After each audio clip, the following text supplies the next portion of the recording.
আকাশের ওই মেঘের দেশে বাকাসাদ মুস্কে হাসে, আনন্দে মেতে ওঠে তাই তো সবার প্রাণ। নাজাতের বাণী নিয়ে এলো রে রমজান। ঠিক কিনা স্যার বলেন? আকাশে ওই মেঘের দেশে বাকাসাদা মুস্কে হাসে, আকাশে ওই মেঘের দেশে বাকাসাদা মুস্কে হাসে, আনন্দে মেতে ওঠে তাই তো সবার প্রাণ।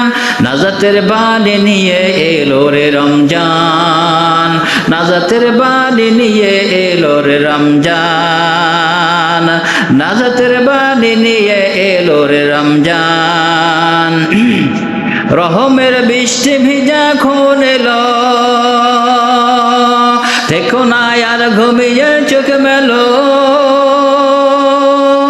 রহমের বৃষ্টি ভিজা খুন এলো, দেখো না আর ঘুমিয়ে চোখ মেলো। নাজাতের জন্য কাঁদো সপে মন প্রাণ, হৃদয় খুলে কাঁদো সপে মন প্রাণ। নাজাতের বাণী নিয়ে এলো রে রমজান, নাজাতের বাণী নিয়ে এলো রে রমজান। আকাশে ওই মেঘের দেশে বাকাসাদ মুস্কে হাসে, আকাশে ওই মেঘের দেশে বাকাসাদ মুস্কে হাসে, আনন্দে মেতে ওঠে তাই তো সবার প্রাণ। নাজাতের বাণী নিয়ে এলো রে রমজান, নাজাতের বাণী নিয়ে এলো রে রমজান। ইমানি জীবন গড়ার এই সময় পাবে না হয়তো তুমি মিথ্যে নয়। ঠিক কিনা জোরে বলেন? ইমানি জীবন গড়ার এই সময় পাবে না হয়তো তুমি মিথ্যে নয়। গুনাহের পাহাড় গুলো করো না খান খান, গুনাহের পাহাড় গুলো করো না খান খান। নাজাতের বাণী নিয়ে এলো রে রমজান, নাজাতের বাণী নিয়ে এলো রে রমজান। আল্লাহুম্মা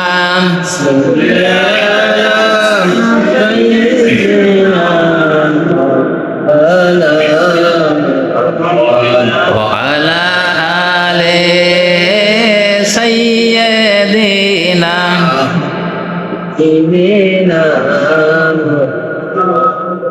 আমরা মহান আল্লাহ তাআলার কাছে শুকরিয়া জ্ঞাপন করি যে মহান রব্বুল আলামিন তিনি অত্যন্ত মেহেরবানি করে আপনাকে আমাকে পবিত্র রমজানুল মুবারক মাসের প্রথম জুমায় আমাদের সকলকে তার ঘরে আসার মতন সুযোগ দান করেছেন। এই জন্য সেই মহান রব্বি কারীমের দরবারে শুকরিয়া আদায় করি। সবাই বলি আলহামদুলিল্লাহ, মুহাব্বতের সাথে আরো বলি আলহামদুলিল্লাহ। আমার বন্ধুগণ, আমাদের প্রত্যেকেরই যে রমজানুল মুবারক মাস পেয়ে আমরা অন্তত পক্ষে প্রথম রমজানে আমরা সেজদা দেব আল্লাহ তাআলার প্রশংসা স্বরূপ। তার কারণ হলো যে বিগত একটা বছর আগে এই মসজিদে মনে করেন কত মুসল্লি ছিল না? এর ভিতর থেকে দেখেন কিছু কিছু মুসল্লি অসুস্থ হয়ে গেছে, কেউ কেউ মারাও গেছে না? তা আল্লাহ পাক ইচ্ছা করলে আপনাকে আমাকে ওই রমজানে বিদায় নিতে পারতো, এর মধ্যে পারতো কিনা?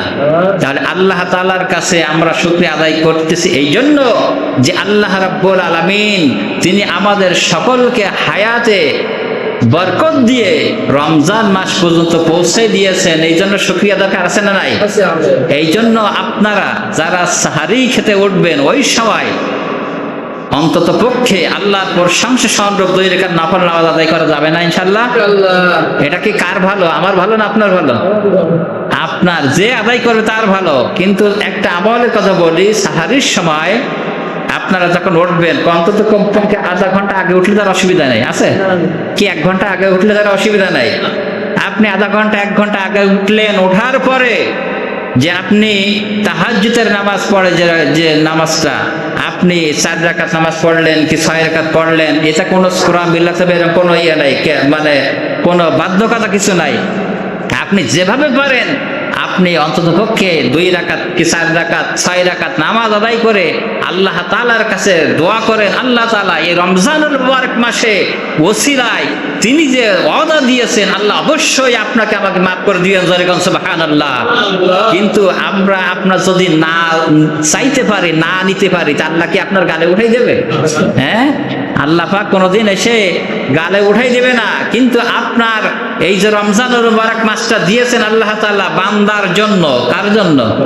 আল্লাহ তো না দিলেও পারতো না, কিন্তু আল্লাহ পাক জানে যে আমার বান্দারা কি করবে, গুনাহ করবে, অপরাধ করবে, নাফরমানি করবে, কিন্তু আমি একটা মাস স্পেশাল এরকম মাস দেবো অন্তত পক্ষে এই মাসে যেন ইবাদত বন্দেগী করে তার জীবনের গুনাহ খাতা মাফ করে নিতে পারে, জোরে সুবহানাল্লাহ। আমার বন্ধুগণ, এইটা হলো একটা ট্রেন্ডিং এর মানে আমাদের যে রমজানুল মুবারক মাস, এখানে ধরেন যে আপনার প্রাইমারি স্কুলের টিচাররা আছেন, যে অনেক শিক্ষিত মানুষ আছেন, দেখেন প্রত্যেকের জীবনে একটা উদ্দেশ্য থাকে না, যে আমাদের স্যার টিচার হয়েছেন, উদ্দেশ্যটা কি?